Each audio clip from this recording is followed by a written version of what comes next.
सनातन हिंदू धर्म में संतान प्राप्ति, उनकी लंबी आयु और सुखमय जीवन के लिए माताओं द्वारा रखे जाने वाले व्रतों में से एक प्रमुख व्रत जीवित पुत्रिका या जिउतिया व्रत है।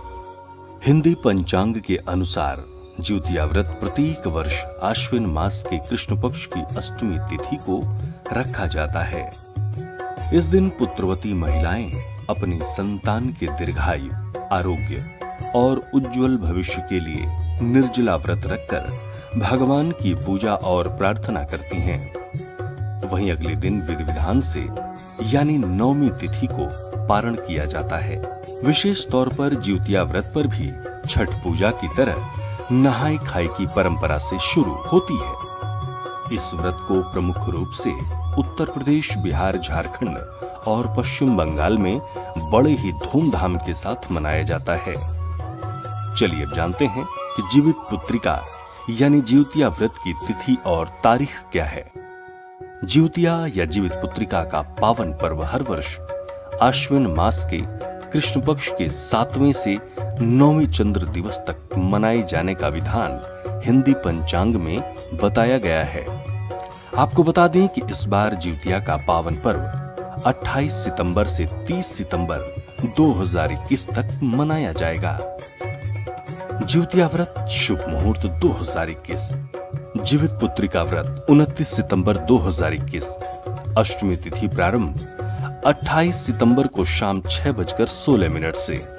अष्टमी तिथि समाप्त 29 सितंबर की रात 8:29 तक। नहाए खाए।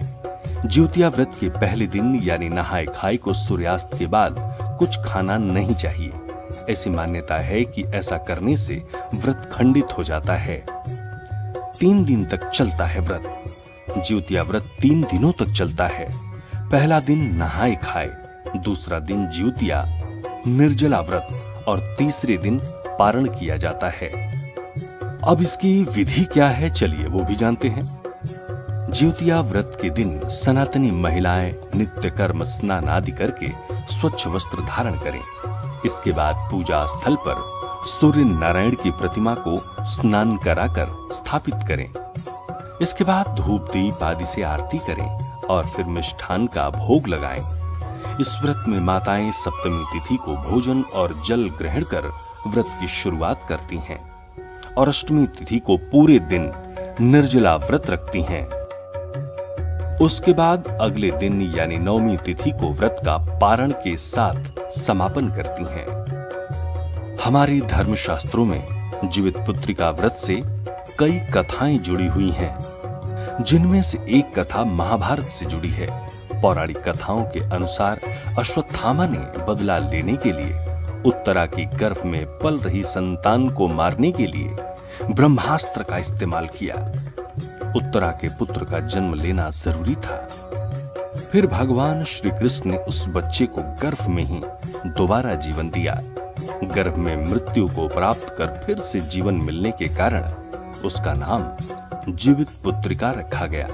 बाद में ये राजा परीक्षित के नाम से जाना गया। आप सभी को जीवित पुत्रिका जिउतिया व्रत की हार्दिक शुभकामनाएं व बधाई।